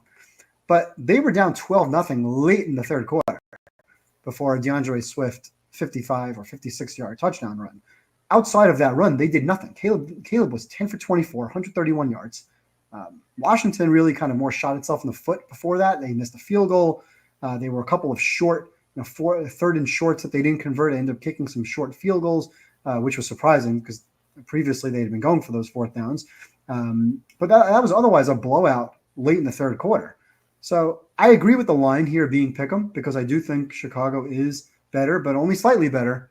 And given what I've seen from Kyler late in games, I would take my chances more on Arizona and be on the Arizona side if I had to make a pick. But yes, I agree Chicago's a better team. No, I don't know if I trust Caleb to pull out some of these close wins. So I don't like this game. I wouldn't touch this game, but I would lean Arizona at home. John making the best way. Call of Duty released 4 days ago. Take the Bears. Yeah. Gotta love that. Nathan says Bears couldn't throw last week. Washington defense is maybe average. Washington's defense is top 10 in EPA. Washington is getting a lot better every single week. Yeah, they're 7th in pressure rate. Arizona 30th. So that's the difference here. That's the difference here. All right, next game. This was flexed out of Sunday night. Jaguars at the Eagles. Eagles were 7. Now they're 7.5. The Jaguars injury reports should be huge here because we know they're going to be without Christian Kirk, who broke his collarbone. Gabe Davis hurt his shoulder, and it sounded like Brian Thomas Jr. is going to be out for 2 to 4 weeks. And now they're saying he's day-to-day, but we don't know if he's going to necessarily play in this game. So there's a chance Jacksonville's going to be without their top 3 receivers. So whenever you have cluster injuries, you have to look toward the other side. And the Eagles are playing so well right now. They've just been dominant recently. But they have the Cowboys next week, so there could be a look ahead. So if Brian Thomas is on the field, I would have interest in Jacksonville maybe getting the backdoor cover, but I don't really have much interest in betting this game. So what are your thoughts on this one? Well, you didn't mention that Cam Robinson was just traded. Oh, right, that's true. Yeah. So you have now no left tackle. So Not only is Lawrence going to be without arguably his top 2 receivers, and even if Thomas plays, he's certainly limited. But now he doesn't have a left tackle either. And we talk about rain. Lawrence is terrible in the rain. And if it rains, I mean, last week, again, it wasn't rain, but he held the ball. He put the ball in his left hand and fumbled on his own 3-yard line.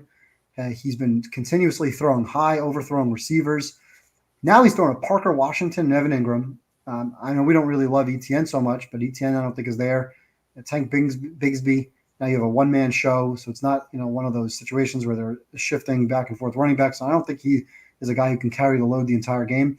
And no left tackle is big. When Cam Robinson's been out, Lawrence has struggled. He's struggling with pressure. And the Eagles now are a different team. They're a team that's, aside from Mailata, who's still out, left tackle, and Goddard, who may or may not be back this week. Maybe I think he went out. He went out. I don't know if he's going to be back this week either. But now you have between Brown and Devontae Smith in the lineup, they're a new team. Saquon's playing well. They're running the ball well. They've now back-to-back weeks where they've won games by margin. That hasn't happened in a year. They haven't won any game by margin in a year, let alone back-to-back games. So Phillies number 6 in the league yards per pass attempt. Jaguars 31st against the pass. Only Carolina gives up more than Jacksonville in the secondary. So the fact that the injuries are piling up, Philly's kind of running hot right now. I don't like the coaching situation. We've talked about that in the last month or so with Doug Peterson. Well, Doug Peterson against his old team, do the players kind of rally around that a little bit? I don't know. I don't think so. Maybe the Eagles, maybe there are players on the Eagles who remember him and want to go back against it that way. I am not surprised that this line is now moving over 7.5 in some respect. I made the line 8. And I like the Eagles. I highlighted Eagles. I hate that I'm highlighting some of these favorites like Buffalo, although I've been having success with them last week with Denver and Detroit. The week before we had success with some of the big favorites. I like Philly. I like Philly going away. I think they win this game by 2 touchdowns or more. And really that Cam Robinson trade, not only does it take away their best left tackle or their best offensive lineman, but it kind of shows the team, signals the team like, hey, the season's over. We're willing to be traders. We're willing to be sellers now at the deadline. We lost our receivers. We're trading away our offensive line. Our defense is terrible. I think it's time to throw in the towel here for Jacksonville. Yeah, I wrote up this game before the Robinson trade, so I do have a different opinion on this game than I originally did, but we'll see. If Brian Thomas Jr. plays, then I'll be pretty mixed on it, but if he's out, then I'll be on the Eagles with you. Who the Jaguars trade, Mike asked, they trade their left tackle, Cam Robinson, to the Vikings for a conditional 5th or 4th round pick. Depends on playing time. Turge's cannot decide who actually is the worst defense, Jaguars or Cowboys. The metrics Jaguars. so the metrics say Jaguars are 30th and Dallas is 31st. So only Carolina has the worst defense. Teaser Eagles -1.5. I think the Eagles are a great teaser leg, and Browns +8. Yep. Okay. I'm not as crazy about the Browns, but there is backdoor potential for that. So Eagles -1.5 for sure. We can look at that after these games. The next game is Rams and Seahawks. I saw a lot of sharp money on Seattle to start the week, and then I saw this professional bettor I follow on Twitter. He showed a picture of his $1,000 ticket on Seattle. I'm sitting here like, I kind of like the Rams here. The Rams have dominated this rivalry. They've gotten Puka Nacua and Cooper Kupp back, and Seattle is the team that an injured player now. They have DK Metcalf who got hurt. He might come back this week, but even if he does, we don't know if he's going to be 100%. I just feel like the Rams defense has gotten so much better in recent weeks. They rush the passer extremely well. Now, they don't cover the middle of the field that well, but they have a great pass rush. They've gotten better in all respects. Like I said, they got their number 1 cornerback back from injury. So I think they're a pretty underrated team. Like I said, the metrics have them number 1 in the NFL. I don't know. I don't think they're the best team in the NFL, but I do think that they are undervalued here. So I think it says something that the line is now moving toward the Rams here. It's -1.5. There's a couple 2s out there. So this may continue to rise. So I like the Rams in this game. What do you think? Yeah, this game is another one of those games that's hard for me to handicap, kind of a toss-up situation. I think the spread is correct. Now, you said a professional bettor showed you a ticket or posted a ticket on Seattle. Is that what you said, Seattle? Yeah. It must not have been a very well-respected bettor because this line opened pick'em, and this line has been moving in one direction. So I guess that dime bet wasn't really taken very seriously. Rams off the extra rest. Seattle off the blowout loss. And we said this a couple of weeks ago. We said, Rams coming out of the bye, like last year. I think they were 3-5 coming out of the bye last year, got a couple of wins. Again this year, coming out of the bye, really kind of desperate for some wins, maybe turning the corner, getting some players back, getting their offense back on track. Certainly looked a lot more like the Rams that I expect. And you mentioned their power ratings earlier. I have the Rams 9th in my power ratings. I'm high on the Rams. I think this is a good team. I think this is a good offense. They're well coached. And they kind of own Seattle. I mean, let me take a look here. What is the history in this matchup? Rams have won 7. They've won 7 of the last 10 games, and they've covered 8 of the last 10 games. The game they failed to cover last year was that game out of the bye. They were 1.5-point favorite, again like this one, and they won by 1. They won 17-16. So if you think there's value in +1.5, fine. To me, this is basically a pick 'em spot. Now, my original gut on this game was Seattle, really because of the spot. Rams extra rest, but off a win. off a good win, off 2 wins, and Seattle off of a blowout loss. But if they don't have DK, and they really need DK in the lineup, if he plays, my original gut told me that I kind of liked Seattle. But now I'm kind of thinking more matchup-wise, looking at McVay against Seattle. Maybe there's a matchup that he likes. I mean, again, obviously it's a new Seattle coaching staff. But the Rams, to me, are the better team. And both of these teams obviously still need to win games. Seattle is kind of going in a different direction. They've won 3 games to start the season. They've lost 4 or 5 since. So I don't really know what to make of this game. I think this game will be very telling going forwards. Right now, forced to pick, I changed my mind from my initial gut, and I would lean more towards the Rams, really just because Stafford, the offense, and the coaching. But I wouldn't be surprised either way, and I think this is one of those 23-20, 24-23. Again, that 1.5 will that come into play. I don't like to think that 1.5 will come into play. Sometimes 2.5, I think, could. You go back and forth 1 and 2. But I like the Rams to win this game because of the coaching and the veteran quarterback and leadership. So people are saying rain in the forecast. Again, it's early. It says 31% chance of rain, light wind, 50 degrees. So again, you'll have to look closer to kickoff.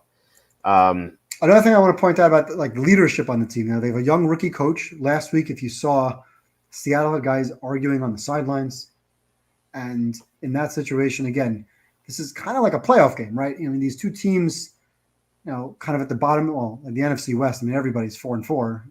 The Rams are 3-4. So, but where's the leadership on this team? The Rams have McVay, been there before. Stafford, been there before. Cooper Kupp, these guys have been there before. They don't have that Aaron Donald on the defense. But what's on Seattle? Guys are fighting on the sidelines, arguing, yelling, rookie, young head coach.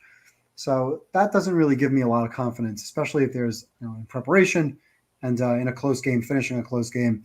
I don't know if I like what I've been seeing from Geno lately. Like I said, they're going in the wrong direction. So I'd have to lean towards the Rams, but I think this game's total toss-up. Okay. Yeah, I'm glad we're on the same side here. Even though it's a lean, I do like the Rams a little bit. It's not like one of my favorite plays, though. So let's move on to the last of the late afternoon games. We have the Lions at the Packers.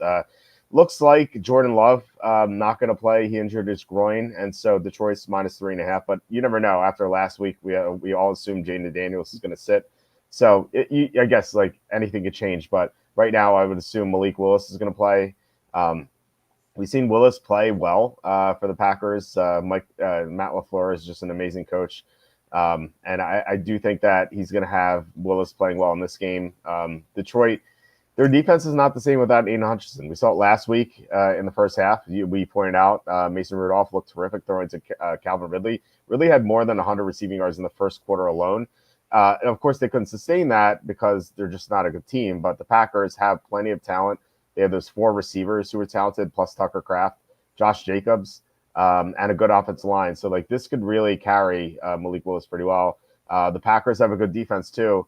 Out of all the teams that blitz at less than 20%, they have the best pass rush, or they have the highest pressure rate in the NFL. So, even though Detroit's protected well, they could maybe get to Jared Goff a little bit.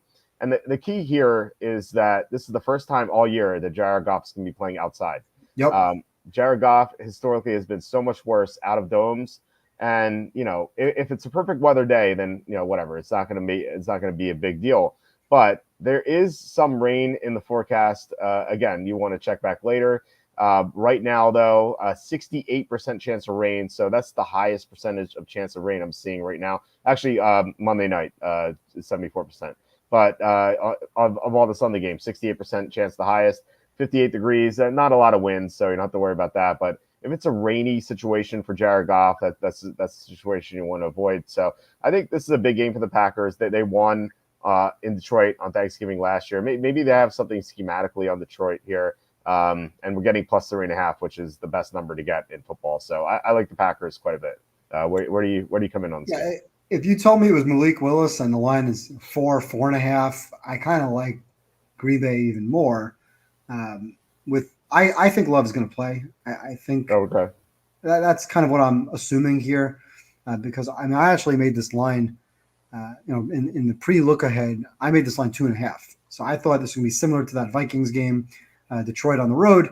They won't be a short underdog like they were in Minnesota. They'll be a short favorite, but it won't be more than 3. So I was kind of surprised to see a line of more than 3, which immediately said to me, oh, Love is not playing. But now I'm kind of reading that, oh, he might play. So I'm very curious to watch what happens to the line when he's announced in or out, because sometimes the books will kind of give you that middle line where, all right, we'll list it at 3.5, which is where it's sitting now. Circa has -3 -20, and Westgate has -3.5 even. If Willis is announced as a starter, does that line go to 4.5?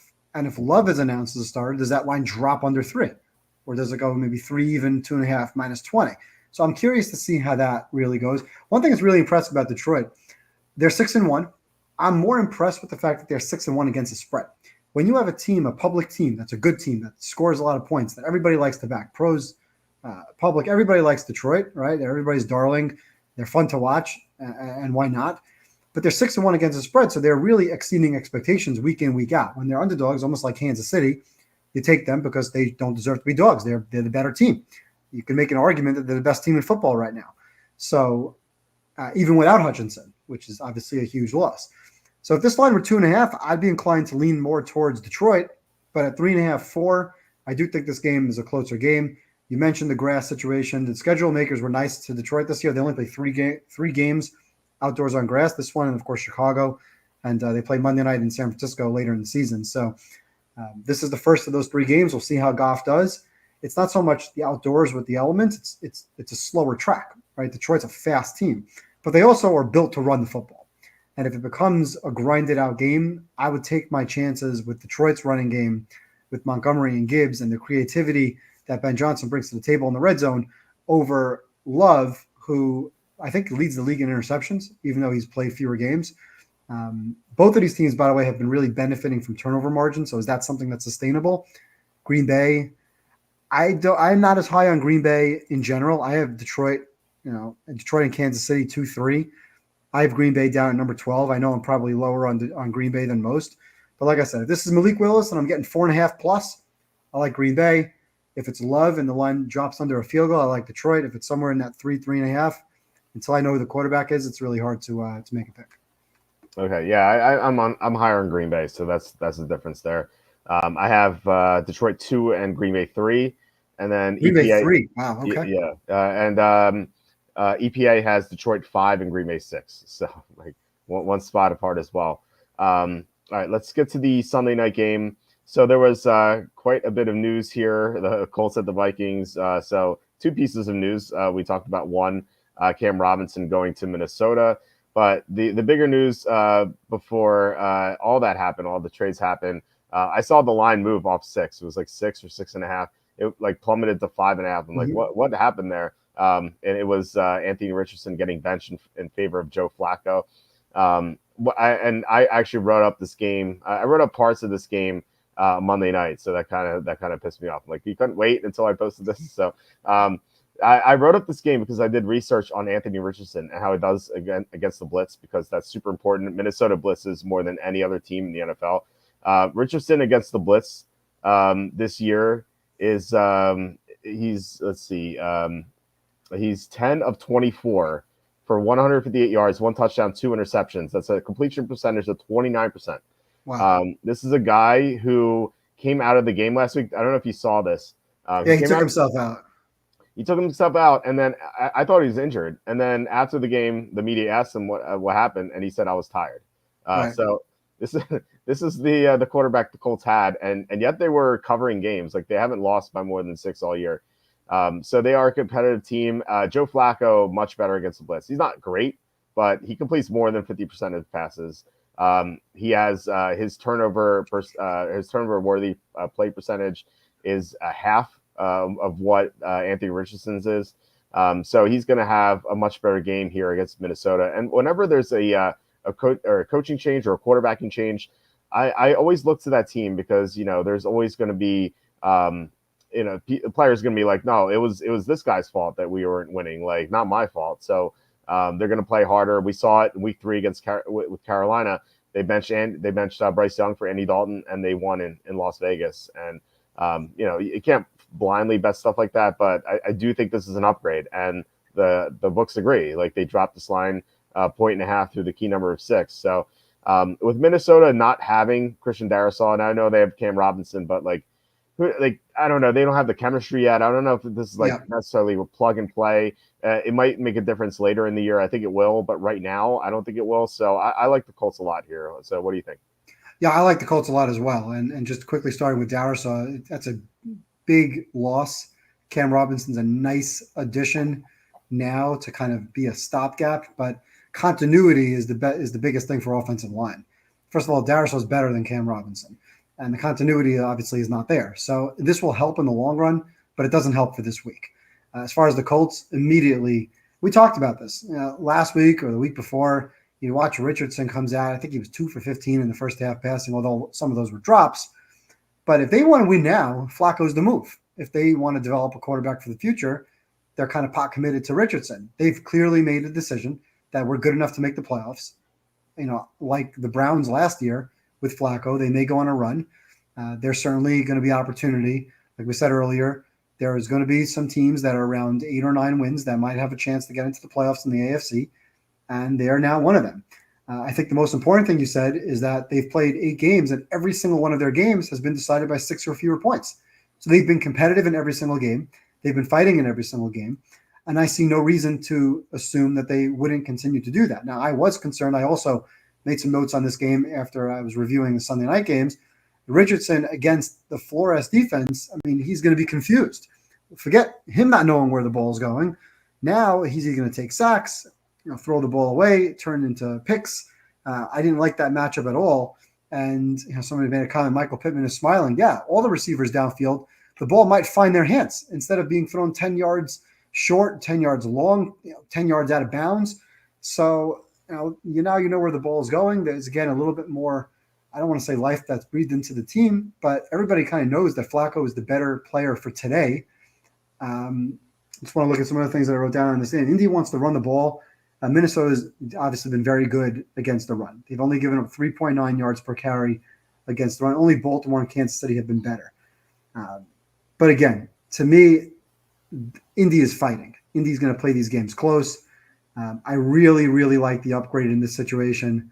And I don't know, again, Minnesota off these back-to-back losses, Minnesota's kind of come back to reality a little bit. Minnesota was not as good as their record obviously indicated to begin with. I still have Minnesota as a top 10 team because I really like what the coaching has done on both sides. But Indy's going to fight. Is Indy a live dog in this game? Possibly. The line to me should be 3.5, 4, not 6, not 6.5, 6. So I think the line move is correct. I do like the Colts. I think this is similar to last week where we played the Colts against Houston in a divisional game. And really, that's my only kind of concern here is that the spot with Indy coming off a divisional game and Minnesota coming off back-to-back losses, where the spot would favor them, of course, at 9. They do, unlike many other teams. Minnesota has a real home field advantage. But I like Flacco to come in and fight. He's a veteran. He's a leader. He'll come in. He'll make plays. And the back door is, of course, open. So give me the Colts +5. Anything 4 or better, this is a potential contest pick. Okay. Yeah, glad we agree on this one. I like the Colts a lot. So it feels like we agreed on my higher end plays, with the Broncos and Raiders, and now the Colts here. So it's a good sign, I think, because we've both been pretty hot. I think the only game we're really opposite right now is Browns. I highlighted the Browns, and you're on the Chargers, so that's okay. We can differ. Of course, yeah. It would be pretty boring if we agreed on everything. So, all right, we'll get to the last game here. Buccaneers at the Chiefs. Chiefs are favored by 9. I found this one difficult to handicap because on one hand, the Buccaneers are just a mess right now. They have cluster injuries at receiver. Their number one receiver is Jalen McMillan, who's pretty bad. I guess you could argue Kate Otten is the number one receiver in Kansas City's bad against tight end. So I'd expect him to do well. I assume that he's going to be my my player prop guy. They're going to go over on. So the Buccaneers also have cluster injuries, a cornerback, which is like most people don't recognize, Jamel Dean on IR, and their number 2 cornerback was out last week as well. So this team is just ravaged by injuries, and it's a shame that we didn't get this matchup like 3 weeks ago. It would have been so much better. On the other hand, so the Chiefs look great matchup-wise, but they just beat the Raiders. Not a huge win, but it's a divisional game. And next week they have Denver, so another divisional game. So this weird NFC game is sandwiched between 2 divisional games. I know they beat the Saints by margin in a similar spot, another Monday night game earlier in the year, but that game had a chance to kind of get to 6. It was a 13-point game. If Derek Carr stayed on the field, he may have gotten it to 6, but he got injured. So like I feel like Baker Mayfield might have a chance to get the backdoor here. The Chiefs are backdoored last week by the Raiders, and the Chiefs generally in the spot don't win by margin historically. So I'm gonna side with Tampa, but I'm not gonna bet this game just because Tampa could be just truly awful with all these injuries. So what do you think about this game? Yeah, I mean, I highlighted Tampa, and Okay. I know there's no receivers in the game, but Kansas City's off the nice win. Tampa Bay is off a tough loss, where they came back. They actually almost had a chance late in that game. They had the ball down by 5 points, I think.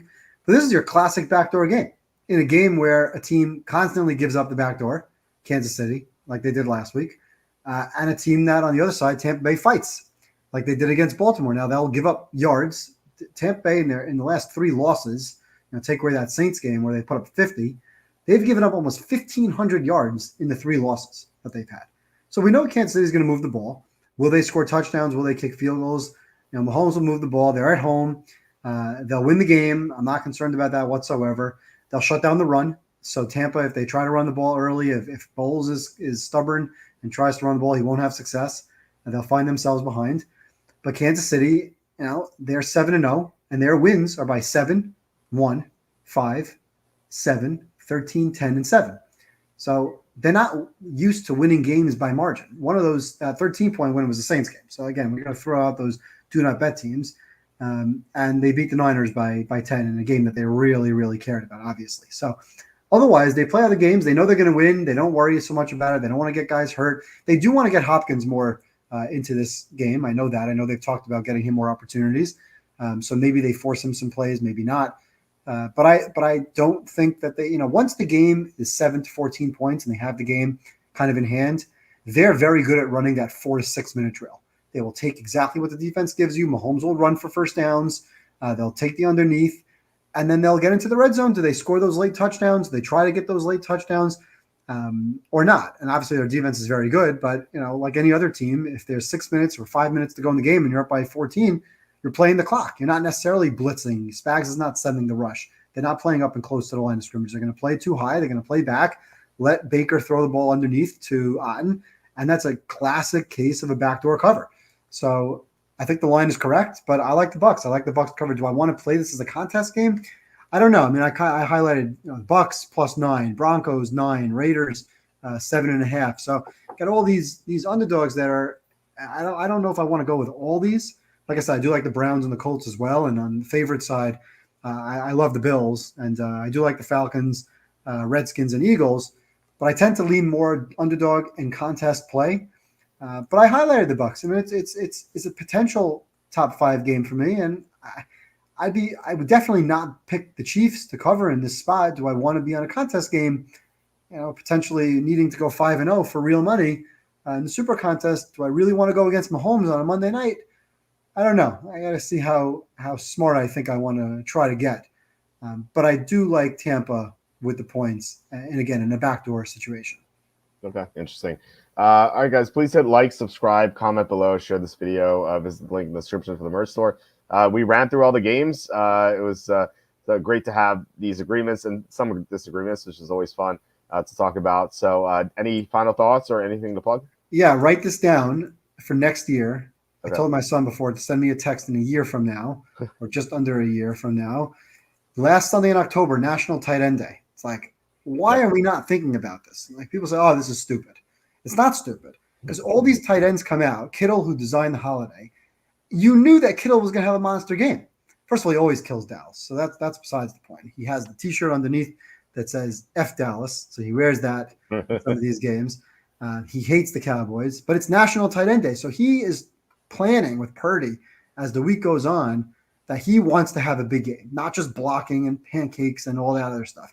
He wants catches. He wants a touchdown. And if you look across the league, almost every single tight end had a touchdown. They all had big games because they're all talking about this National Tight End Day during the week. And it's in the back of the minds of the offensive coordinators and the guys and the coaches and the quarterbacks to get these guys the ball. You saw Laporta. Who threw the pass to Laporta this week? Was it a Goff pass to Laporta or was it a Montgomery pass? For some reason, I think Montgomery threw a pass to Laporta. Sure. for a touchdown. Why am I completely making that up? I could be making that up completely. I'm not sure. We did that. We saw that I last. know Laporta had a touchdown. Yeah. Maybe it was somewhat of a reverse. I don't think it was Montgomery. No, it was. Montgomery had a touchdown pass to Laporta. I'm right. Yeah, I know I'm not that crazy. I watch a lot of games and rewatch a lot of games. But yeah, so you have that's in the bag. That's being practiced and planned throughout the week to get these tight ends. I saw somebody had like one of those DraftKings or parlays or FanDuel bets, like $10 that paid $185,000 on like the anytime touchdown score and just went through like 15 tight ends. Why are we not doing that? Why are we not going individually, looking at the tight ends, a national tight end day, Kittle, Laporta, Kelsey, all these guys scored, right? Some guy hit an 8 tight end anytime TD parlay, $5 for 29,000. Somebody else hit one, I think it was 15 tight ends for 185,000. Okay. So put a note in the calendar, remind yourself a week before the last Sunday in October, it's National Tight End Day, and every single quarterback and every single coordinator wants to make their tight ends happy on National Tight End Day, and there's nothing a defense can do. They're going to force those balls in. All those tight ends are going to score, or at least a lot of them are going to score. A lot of them are going to have catches, yards, targets. That's all you need to know. They're going to have targets, and they're in the game plan. And that's what's most important. You know the coach is targeting these guys, and they want to get them. Put a note on the calendar. It's a year from now. You'll remember it in October 15th or whatever, middle of October. Oh, National Tight End is in 2 weeks. I'm going to start to take a $10 parlay to win $250,000, and someone's going to get very excited. Someone's going to get very lucky. So someone's going to lose by one tight end on a call where the guy gets 1 foot in bounds and some craziness happens. You'll see. Well, I lost on 2 tight ends. I had this in mind. I talked about it during the show, not this show, but I talked about it on Saturday night. I was saying on DraftKings play 2 tight ends, which I did in all my lineups. I did our player props went like 9-3 or 10-3 this week. Most of them tight ends, and I put all the tight end props in a parlay on I think it was a BetMGM or something. It was like $25. Now, unfortunately, it wasn't anytime touchdowns. I was stupid and I bet the over yards instead. And I would have got, it was $25 to win $9,000. My only 2 losses were Jonnu Smith. He missed it by 6, and Dalton Kincaid missed it by like 5 or something. So I was super close to winning $9,000 off the $25. So. And by the way, you can look through like the FanDuels, and there is a lot of value in some of these props. Okay. Now, last night I made a mistake, which is so stupid. At halftime, I went and I wasn't really paying attention. I played a same game parlay with 7 different options, and I had 6 of them. And I only needed Daniel Jones to throw for like another 40 yards. So I needed him to get the ball back. And of course, Mike Tomlin, 4th and 2, jerk punts, which was good for me at the time. I don't know how you punt on 4th and 2 in that situation. Run the ball. You have like 180 yards rushing. You'll probably pick up 2 yards. So he punts. Daniel Jones picks up his 4 yards. I'm like, oh, I think I just hit my 7-game parlay. It was like a $30 bet that pays about $2,000. Mm-hmm. And I was like thinking after I made them, like, the odds don't make sense. Like, why are the odds so high? Now, some of the things were like Darius Slayton over 100 yards or receiving. I think he got 108. Najee Harris, 110 yards rushing. He got 114. So I got very lucky with a couple of these stupid picks, like Singletary under 30 yards rushing. He had like 7 or 11, something low. And I go into FanDuel and I'm looking and I'm like, why is this still pending? Of course, I had some college football bets in the bet slip that I completely forgot about because I just threw things in there to research later in the week. And now I have a $30 bet that pays $2,000 on a bunch of random college football games. Then I'm like, all right.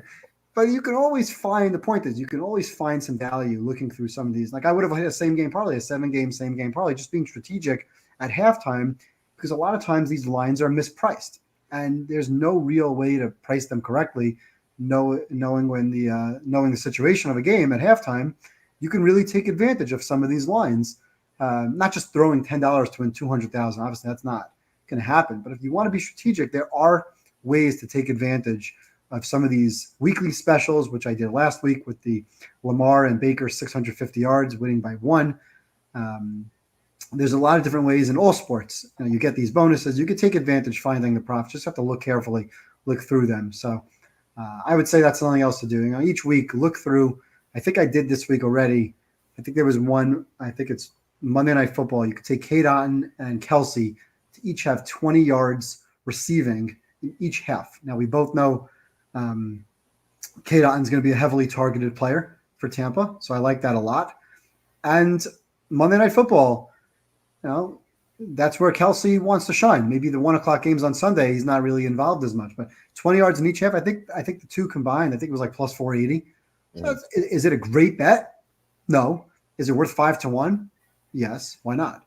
I'm very confident, as a matter of fact, in Kate Otten getting 20 yards in each half. Kelsey maybe not be as targeted, but I think it's certainly worth the 5-1 shot. So we'll see next Tuesday if I hit that Monday night plus 480 shot with Kate Otten and Kelsey, 20 yards in each half receiving, available on FanDuel weekly specials. Yeah, if you do these same game parlays, make sure you get the profit boost that they offer. Usually they'll have like 30% or 25% profit boosts. If one sportsbook doesn't, then try another one. You can usually get a pretty good deal, turning like plus 900 into plus 1,200. Like it's exactly pretty good. So make sure you do that. So saying Walt's picks will be even better the following week. Get an extra hour of sleep. I never get more than 5, so maybe I'll get 6. Depends. So I don't know. So Ron said, I got a super idea about how to get your viewers to submit some sort of pool on each of the games, such that we could have a little bit more consensus. But here, a lot of good information. So we do have a contest on the site, so you can check that out. So anyway, Walt's amazed when he gets 3 hours of sleep instead of 2. Yeah. I'm like coughing here. Hold on. So it's pretty rough. And my son brings something home from daycare, and then I have to suffer through it. So once again, please hit like, subscribe, comment, post, share this video. Visit the link in the description of the merch store. We'll be back tomorrow with Kenny. Thursday with Andy Isco, the great Andy Isco, and then Saturday. Tom said he's not gonna be on Saturday, so I have to figure out something. We'll have to find a guest. Guys, thanks once again for commenting, watching. Really appreciate it. Great to do this show with you, Evan. I love doing the show with you on Tuesday. Thank you all. Appreciate it. Congrats to Yankees winning tonight. Yankees won tonight. Yeah, good. We'll lose tomorrow night or Friday night, but nice to get a win, keep the season alive one more night. Yeah, absolutely. All right, everyone, I'll talk to you later, and have a good night, and I'll see you tomorrow.